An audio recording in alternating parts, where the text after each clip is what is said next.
একটা সময় তোরে আমার সবই ভাবিতাম, তোরে মনে পিঞ্জরায় যতন করে আগলায়া রাখতাম।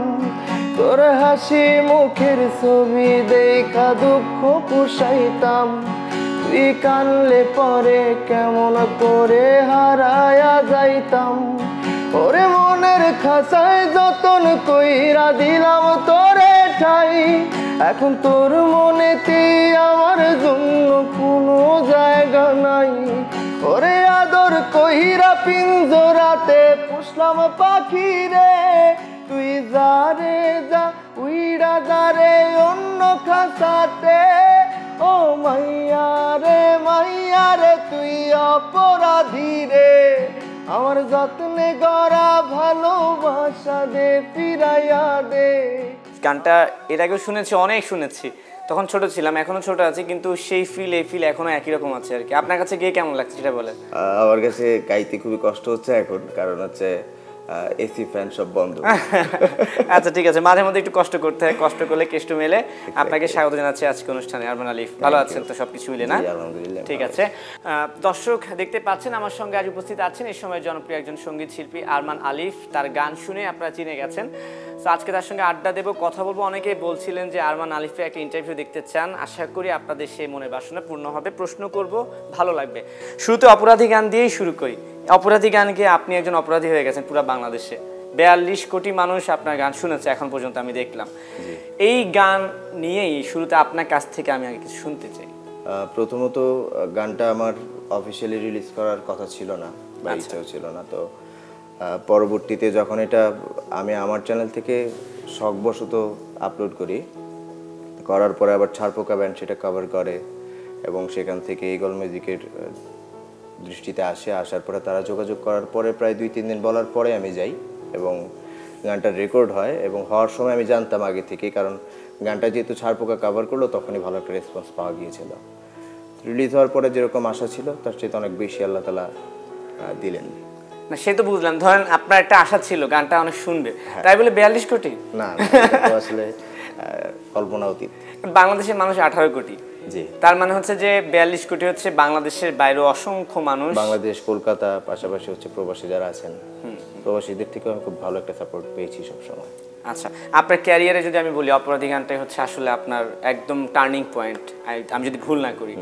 সো অপরাধী গানের লেখা, কথা, সুর কিংবা সেই পটভূমি, সেই সময়কার যেই এক্সপিরিয়েন্স বা অভিজ্ঞতা, সেটা নিয়ে যদি আমাদের সঙ্গে আগে কিছু শেয়ার করেন। তখন আসলে হাঁটতে হাঁটতে যাচ্ছিলাম আমার আলবির হোসেন তার বাসায়, সে তখন গিটার প্লে করতো। তো যে মানে যাওয়ার পথেই 13 মিনিটসের মতো টাইম লেগেছিল। আমি ঘড়ি ধরেছিলাম যে কখন শুরু করছি কখন শেষ করব। হাঁটতে হাঁটতে গানের লেখা শেষ, তারপর সুরও শেষ। দেন আলবির হোসেনের বাসায় যাই, মোবাইলে ভিডিও করে আপলোড করে দিই। এতটুকুই? তো অপরাধী কেন আপনি? অপরাধী কেন মানে ওই লেখার পেছনে তো অবশ্যই একটা গল্প আছে। কিসের অপরাধী ছিলেন আপনি? আসলে মূলত গানের প্রথম নাম ছিল মাইয়া ও মাইয়ারে। তারপর ছারপোকা ব্যান্ডের আমাদের হৃদয় ভাই যে আছে, সে আমাকে পরামর্শ দিয়েছিল এটার নাম যদি অপরাধী হয় তাহলে কেমন হয়। আচ্ছা, আসলে তার কথা বলা উচিত, তার ক্রেডিটটাই এখানে দেওয়া উচিত, নামকরণের পেছনে যেহেতু তার অবদান ছিল। আর অপরাধী কেন বলতে এটা হয়ে গেছে আর কি, গানের তালে, গানের নামের ছন্দে। তা আমি একবার চিটাগাং যাই আবরাল সাহির ভাইয়ের বিয়েতে। আবরাল সাহিল, হ্যাঁ হ্যাঁ। যাওয়ার পর সেখানে আমি একজনের বাইক নিয়ে আমি আর সে ঘুরতেছিলাম যে চিটাগাং শহরটা দেখবো। তখন একটা 4 রাস্তার মোড় ছিল। সেখানে যাওয়ার পরে মাথায় যেতে হেলমেট, পুলিশ ভাইরা আসলেন, দেখি লাইসেন্স আছে কিনা। হেলমেট খোলার পরে ওনারা সবাই মিলে বলতেছেন যে এই প্রথম কোনো অপরাধী আমরা ছেড়ে দিচ্ছি। মানে সবকিছু একটা পজিটিভ নেগেটিভ থাকে, তো আপনার পজিটিভ ভাইব ছিল এটাতে? হ্যাঁ, পজিটিভ ভাইব ছিল, যেটা গানের নাম থেকে আমার পরিচয়। হ্যাঁ, অপরাধী এবং আরমান আলিফ। আরেকটা প্রশ্ন করিনি, যখন অপরাধী গানটা আসলে ওয়ানকারে ভাইরাল না, এটা আসলে মোস্ট ভাইরাল হয়ে গিয়েছিল। আমি নিজে দেখেছি, মানে গ্রামগঞ্জ থেকে শহরে, আনাচে কানাচে, বিয়ে বাড়ি বলুন, যেখানেই বলুন, শুধু অপরাধী বাজছিল। ওই সময়ের কোনো মজার স্মৃতি, ওই সময় আপনিও যখন যেতেন, অবশ্যই আপনার কানেও তো গানগুলো বাজতো, তখন আসলে কেমন লাগতো বা কোনো কিছু শেয়ার করার মতো কিছু আছে কিনা? হ্যাঁ, তখন মানে আমার গান আমার কানে এখনো যখন বাজে, তখন যে শুধু ভালো লাগতো তা না, এখনো যখন বাজে এখন আমার ভালো লাগে। আমার ওয়েলকাম টিউনে আমার গানে সেট করা। হ্যাঁ, যখন কল করে কেউ বলে হ্যাঁ নেশা গান তো শোনা যাচ্ছে, এখনও ভালো লাগে ছোট ছোট ব্যাপারগুলো। তো ভালো লাগে সবসময় কাজ করে যাবে, যেহেতু নিজের সৃষ্টি, নিজের ক্রিয়েশন, আল্লাহ তাআলার একটা অশেষ রহমত। তো এই আর কি, সবার দোয়া চাই এই ক্ষেত্রে। কোনো মজার অভিজ্ঞতা স্মৃতি নেই এই অপরাধ নিয়ে, পুলিশেরটা বাদে? মজার অভিজ্ঞতা স্মৃতি বলতে একটা ছোট্ট ভালো লাগার অভিজ্ঞতা আছে, ছোট অথবা বড়। সেটা হচ্ছে আমি উত্তরায় যখন ঢুকি, ঢাকায় প্রথম আসার পরে, তখন একটা বাসায় প্রথম আমি শুনতে পাই যে আমার এই গান বাজছে। ওইটা ছিল আমার খুব বেশি একটা ভালো লাগার স্মৃতি, যেটা ভুলতে পারি না আসলে। ওই ফিলটা মনে আছে কেমন? একদম লোম দাঁড়িয়ে যাওয়ার মতো, যে আমার গান বাজছে, তাই না? আচ্ছা, ঠিক আছে। এরপরে অপরাধীর পরে আপনার অসংখ্য গান এসেছে, অনেক গান জনপ্রিয়তা অর্জন করেছে, সেগুলো নিয়ে যদি একটু বলেন। অপরাধীর পরে আসলে অনেক গান জনপ্রিয়তা পেয়েছে, এসেছে, এবং যাদের জন্য আমি এখনো পর্যন্ত সুন্দর ক্রিয়েশন করে যেতে পারছি। দেখেন, মাঝখানে কিন্তু ভালো একটা গ্যাপ গেল। গ্যাপ যাওয়ার পরে আমার খুব কাছের একটা ছোট ভাই আছে, তার নাম হচ্ছে গগন সাকিব। সে নানা মুনির নানা মতামত শুনতে শুনতে এক পর্যায়ে আমার কাছে একদিন ভোরবেলায় আসে, এসে আমাকে সে বললো যে ভাই, এখানে তো অনেকে অনেক রকম মন্তব্য করছে যে এখন আর গান কোথায়, হারিয়ে গেল কিনা। হ্যাঁ, তা আমরা মূলত কিন্তু ইচ্ছা করেই হারাই, আমাদের গান চলছে না, বাজছে না, ডিপ্রেস, বাসায় পলাই গেছি, এরকম না বিষয়গুলো। তো তখন আমার সেই ছোটো ভাই এসে আমাকে পরামর্শ দেয়, এবং তার লিরিক টিউনে এখন বেশ কিছু গান রেকর্ড হয়েছে গত কয়েকদিনে। এগুলো যখন সামনে রিলিজ হবে, তখন আশা করতেছি আবারও তাদের সেই উত্তরটা দিতে সক্ষম হব যে কোথায় গেল গান। এই প্রসঙ্গটা আসলে আমি চলে আসতাম, ধারাবাহিকভাবে আসছিল যে অনেকেই বলছিল যে আরমান আলিফ কি হারিয়ে গেছে কিনা, কোথায় আরমান আলিফ? ইউটিউবের থাম্বনেল এটা দেখলে খুব টায়ার্ড হবেন, আপনার টায়ার্ড লাগবে দেখতে দেখতে, আমার বিরক্ত লাগে এইটা থাম্বনেল দেখলে। হারিয়ে যাওয়া, এক সময়ের হারিয়ে যাওয়া শিল্পীরা, হ্যাঁ, কোথায় গেলেন তারা, তো কোথায় গেল তাদের গান। মূলত এখানে অনেক ক্যাপশন দেখি, এবং অনেক আমাদের মিডিয়ারই অনেক আর্টিস্টদের অনেক মতামত দেখি, যারা হচ্ছে এই জিনিসটাকে খুব অন্যভাবে ফানিলি নেয়, যে তারা এখন কই, এক সময় না খুব গর্বের সাথে গান গাইতো, চলতো ফিরতে, এখন তো নাই। তাদের ভাবে মনে হয় কি যে তারা মনে হয় আমাদেরকে ওখান থেকে উঠাই দিচ্ছে বা সরাই দিচ্ছে, তাদের কারণে আমরা সরে গেছি। আসলে এটা সম্পূর্ণটা নিজের ইচ্ছা, এবং সম্পূর্ণটা হচ্ছে উপরওয়ালার ইচ্ছা, যে আমি কখন গাইবো, কখন আসবো, আমার ইচ্ছা করলেই আমি গাইতে পারি। এখন দেখেন, এখানে তো পড়াশোনা আছে, ব্যবসা আছে, তারপর অন্যান্য আরও চিন্তা আছে, সব কিছু শেষ করে আসলে গানটাকে এখন সামাল দিতে গেলে একটু টাইম লাগে। এবং একটা জিনিস তো আমার কাছে মনে হয় কি, আসলে যে বয়সেরও তো একটা ব্যাপার থাকে। আমি যখন টিনেজ ছিলাম, আমি যখন ইউনিভার্সিটি লাইফে ছিলাম, তখন এক ধরনের ব্যস্ততা, যখন বিয়ে শাদী করে ফেলি তখন এক ধরনের ব্যস্ততা, বাচ্চা কাচ্চা হয়ে গেলে আরেক ধরনের ব্যস্ততা, সব সময় তো একরকম যায় না। সো আপনার এই মুহূর্তে মৌলিক গান নিয়ে কি কাজ চলছে? এখন এই মুহূর্তে মৌলিক গান নিয়ে গগন সাকিবের লেখা সুরে, তারপর আমার বস ডাক্তার চৌধুরী হাসান স্যারের লেখা সুরে, মাসুম তাসলিম মামার লেখা সুরে বেশ কিছু গান রেডি, যেগুলো আমরা খুব তাড়াতাড়ি 1-2 তারিখ থেকে রিলিজ দেওয়া শুরু করব। মানে আই মিন হচ্ছে নতুন গান আসছে, তো সেখান থেকে একটা গান কি মৌলিক গান নিয়ে শুনতে পারি কিনা আমরা? শিওর। ওকে, একটু শুনে আসি। সেদিন থেকে এমন কোনো রাত আসে না, দু চোখ দিয়ে নদী বয়ে বুকটা ভাসে না। সেদিন থেকে এমন কোনো রাত আসে না, দু চোখ দিয়ে নদী বয়ে বুকটা ভাসে না। আজও আমার বলে কারে ডাকি আহারে, আহারে আহারে আহারে, কার হইবা বইলা তুমি ভুললাই আমারে, আহারে আহারে আহারে, কার হইবা বইলা তুমি ভুললাই আমারে। সুন্দর এই গানটা লিখেছেন আমার মামা মাসুম তাসলিম মামা, লিখেছেন এবং সুর করেছেন। আর এর চাইতেও যেটা খুব সুইট একটা গান, সাকিবের লেখা সুরে এবং ডাক্তার চৌধুরী হাসান স্যারের লেখা সুরে, ওই দুইটা গান অপেক্ষা করছে, এবং ওটার জন্য কিন্তু চ্যানেলে সাবস্ক্রাইব করা থাকে। আচ্ছা, ঠিক আছে, ওই গান চ্যানেলে গিয়ে মানুষ, দর্শকরা, শ্রোতারা শুনে আসবে আর কি। আশা করছি। একটা সময় যদি প্রশ্ন করি যে আপনার গান একটা সময় ট্রেন্ডে সৃষ্টি করতো, ধরুন আপনি একটা গান গেয়েছেন, অনেক ভিউ হয়েছে, মানুষ শুনছিল, তখনই আপনার দেখা দেখি আরো অনেকে একই ধরনের একই ঘরানার গান বানানোর চেষ্টা করতো, তো ওই জিনিসটা আসলে কেমন উপভোগ করতেন? দারুণ উপভোগ করতাম, এবং তাদের সেই চেষ্টাটাই আসলে মূলত আমাকে বারবার কিন্তু পরিচয় করে দিয়েছে। হ্যাঁ, তাদের কারণে আমি আলোচনায় এসেছি, বারবার আমাকে বলতেই হবে। তো তাদের সেই ক্রেডিটটা রাখা উচিত, থাকা উচিত, এবং আমি চাই আরও আমাকে নিয়ে, আমাকে ঘিরে আরও গান হোক, আমার মাধ্যমে যদি কেউ আমার কোনো গানের মাধ্যমে যদি কেউ নিজের ক্যারিয়ার বিল্ড আপ করতে পারে সেটা তো ভালো, আমার জন্য একটা দোয়ার। আচ্ছা, আপনি দেশের বাড়ি কোথায় আপনার? আমার দেশের বাড়ি নেত্রকোনায়। স্কুল কলেজ বা বড় হওয়া সব এখানে? আমার স্কুল হচ্ছে আঞ্জুমান আদর্শ সরকারি উচ্চ বিদ্যালয়, আমার কলেজ ছিল ঢাকা কমার্স কলেজ। ঢাকাতেই পড়তে হয়েছে। আচ্ছা, যে প্রসঙ্গক্রমে আসতে চাই, ধরুন আপনাদের সমসাময়িক বা এরপরে অনেকেই দেখা যাচ্ছে যে ধরুন এখনকার আমাদের মিউজিক ইন্ডাস্ট্রিজ তো অনেকটা ইউটিউব নির্ভর হয়ে গেছে, হ্যাঁ, তো আপনাদের সময়কার অনেকেই অভিযোগ করে বলে যে আমরা যে গানগুলো গেয়েছি সেগুলোর পারিশ্রমিক পেমেন্ট হয়তো বা আমরা ঠিকভাবে পাইনি, এ ধরনের অভিযোগ কি আপনার আছে? অভিযোগ আসলে ওই সময় ছিল, একটা সময় দেখেন নানান সাংবাদিক ভাইরা নানানভাবে বুঝাতেন, বুঝ দিতেন কেন, কারণ আমি তখন ওই বুঝগুলো নিতাম। আচ্ছা, আর নেওয়া উচিত ছিল না, কারণ তখন আমার নিজস্ব মতামতের গুরুত্ব ছিল আমার কাছে একটু কম। কেন? কারণ আমি খুব কনফিউজ থাকতাম তখন, যেহেতু প্রথম মিডিয়া। তো এখন হচ্ছে আমি ডে বাই ডে এটা ফিল করতে পারছি যে আসলে কোম্পানিগুলো হয়তো আমাদের দ্বারা আর্থিকভাবে লাভবান হয়েছে, কিন্তু তাদের মাধ্যমেই তো আমার গানটা কোটি কোটি মানুষের কাছে পৌঁছেছে। এই ক্ষেত্রেও আমি তাদের কাছে ঋণী।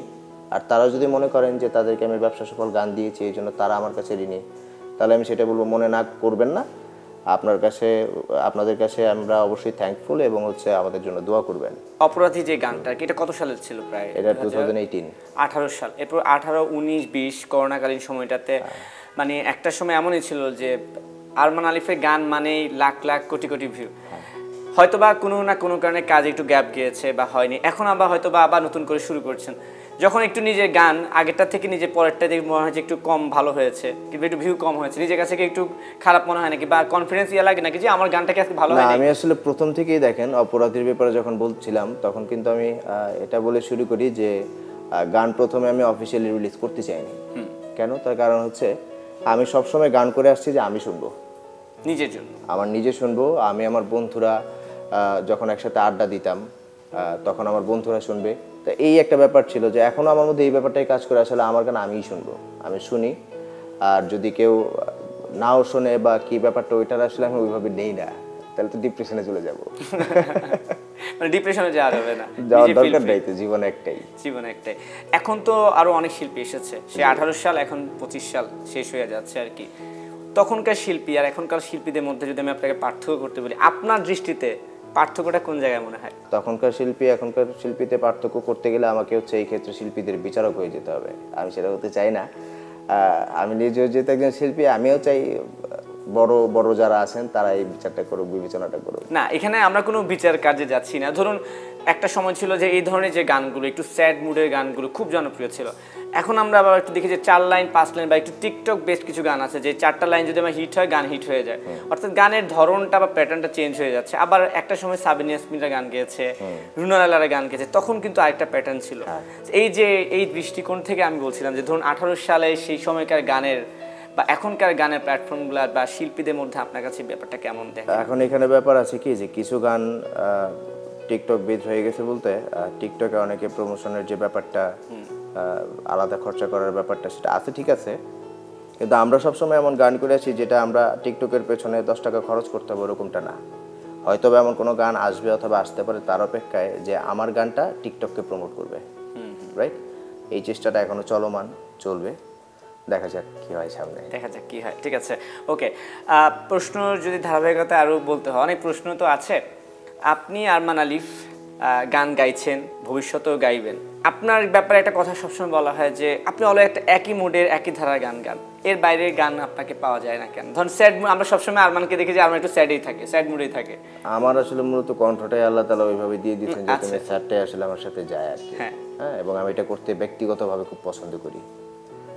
রোমান্টিক আমি লিরিক্স টিউন করতে গেলে আসলে আমার খুব বোরিং লাগে। আমার স্যাডলি লিখতে, গাইতে, করতে পছন্দ। ঠিক আছে, তাহলে আমরা একটা স্যাড গান শুনে আসি একবার, ছোট্ট করে একটা। ঠিক আছে।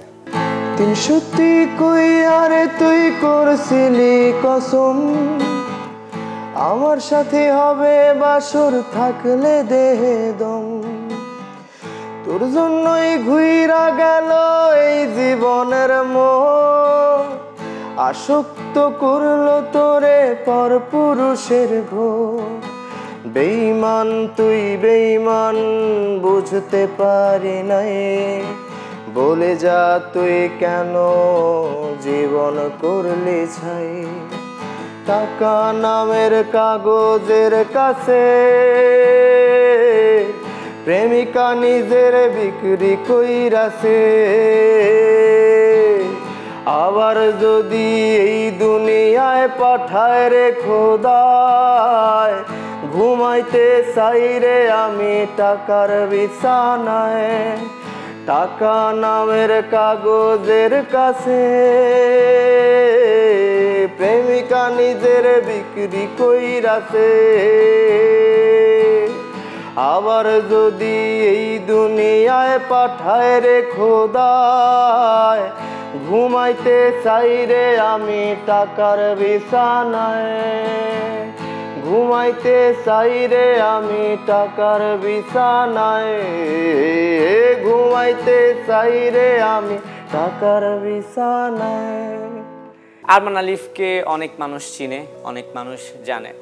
আমরা সবসময় পর্দায় দেখি যে খুব স্যাড মুডে থাকে, মন খারাপ থাকে, হ্যাঁ, দুঃখ ভাবে থাকে। ব্যক্তি জীবনে কি আসলে আরমান আলিফ তেমনই? ব্যক্তি আরমান আলিফ আসলে খুব হাসি খুশি, সবসময় সদা হাস্যোজ্জ্বল, এই কথাটা সবাই বলে। আবার সাথে নতুন যারা পরিচিত হয় যে আমাদের মনে হয় আপনি খুব মুডি থাকেন, খুব ভাব নেবেন বা খুব কষ্টে থাকেন, দুঃখে থাকেন। আসলে তো আপনি এমন কোনো কিছু দেখছেন আপনার মধ্যে। কারণ আমার কথা হচ্ছে, আমি তো আসলে আমার একার দুঃখ নিয়ে গান গাই না।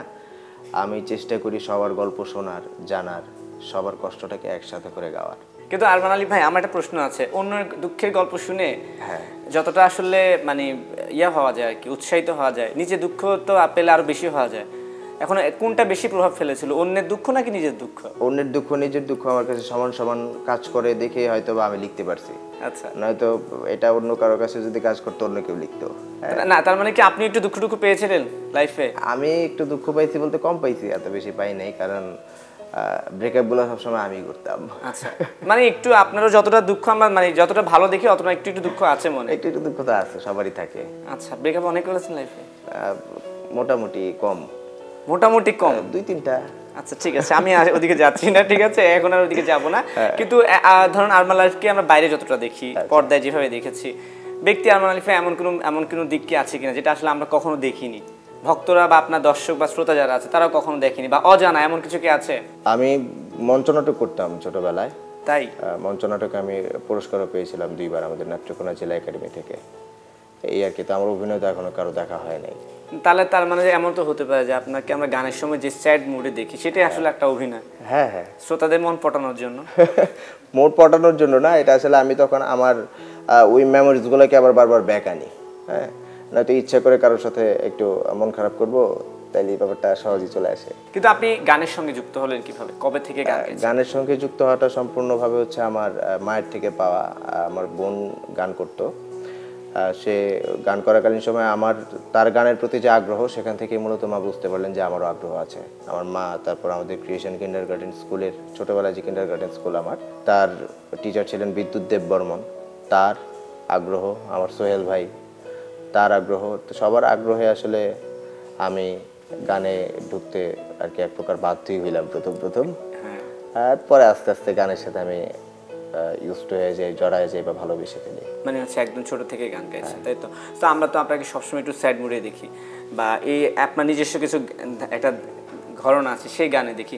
এর বাইরে অন্য কোনো ঘরনার একটা দুটা লাইন কি শোনানো যায়? আমরা একটু ব্যতিক্রম আরমান আলিফকে দেখি আজকে। কি গান? এটা হচ্ছে আমার একদম প্রথম গান ছিল, অপরাধীরও আগে রিলিজ করা, সেটা হচ্ছে নিকোটিন। কোনো এক রাতের কিছু লুকোনো দীর্ঘশ্বাস ছিল, ধরা ছোঁয়ার বাইরে থাকা কিছু গল্পেরা জেগেছিল। প্রিয় গানটার সুরের মাঝেও ছিল তার আসা যাওয়া। এই অবেলায় কেন এভাবে আমার একলা হয়ে যাওয়া? আজও কেন কেউ ছায়া হয়ে পাশে ধীর পায়ে হাঁটে? সেই না সব ঘোরগুলো কেন নিকটিনে কাটে? ভালোবাসি বলে জড়াবো মায়ার স্বপ্ন এঁকে রাখি, অনেক আড়ালে সরে গেলেও তোমার মাঝেই থাকি।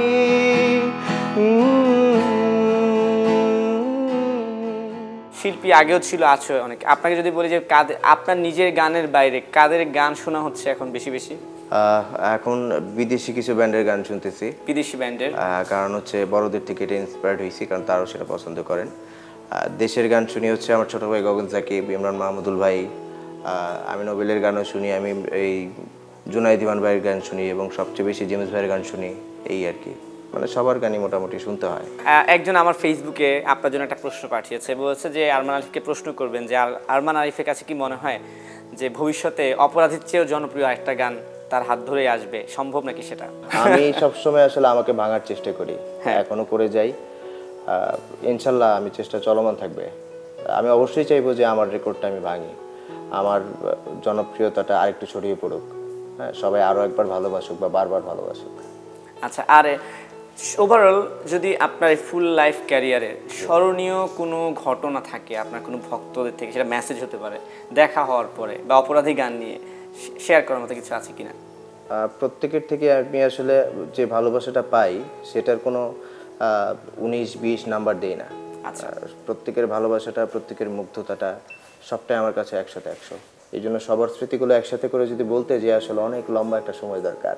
না, তবু কিছু ব্যাপার থাকে না যে নিজেকে অনেক ইমোশনাল করে দেয় বা এমন কিছু করে বসেছে যেটা এমন বেশ কয়েকটা আছে। এখন আমি যদি নির্দিষ্ট একজনের কথা বলতে যাই আমরা নাম না ধরে একটা শুনি, তাহলে অন্য একজনের মন খারাপ হতে পারে। তো এটা আমরা খুব এর পরবর্তীতে আবার বসবো একসাথে, ইনশাআল্লাহ মন খুলে আরেকদিন গল্প হবে। ঠিক আছে আরমান আলিফ, আপনার সঙ্গে অনেক আড্ডা দিয়েছি।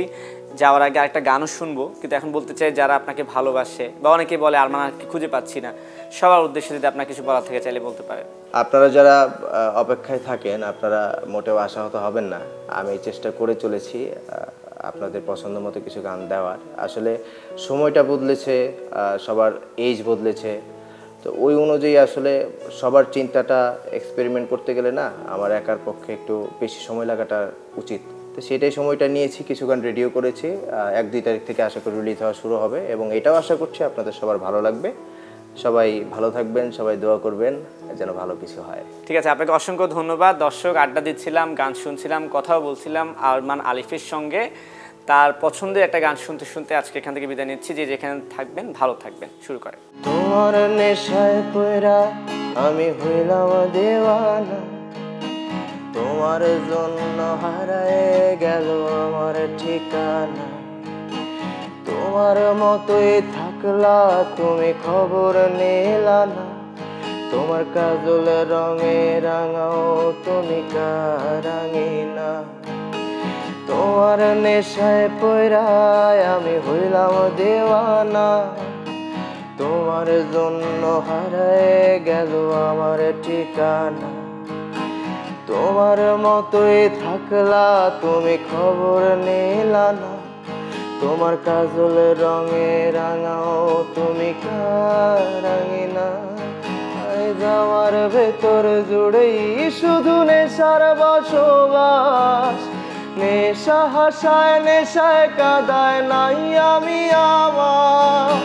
রোজ বিকালের মতো তোমায় আর তো দেখি না, আমি আমার মতোই থাকবো, ভালো খবর নিও না।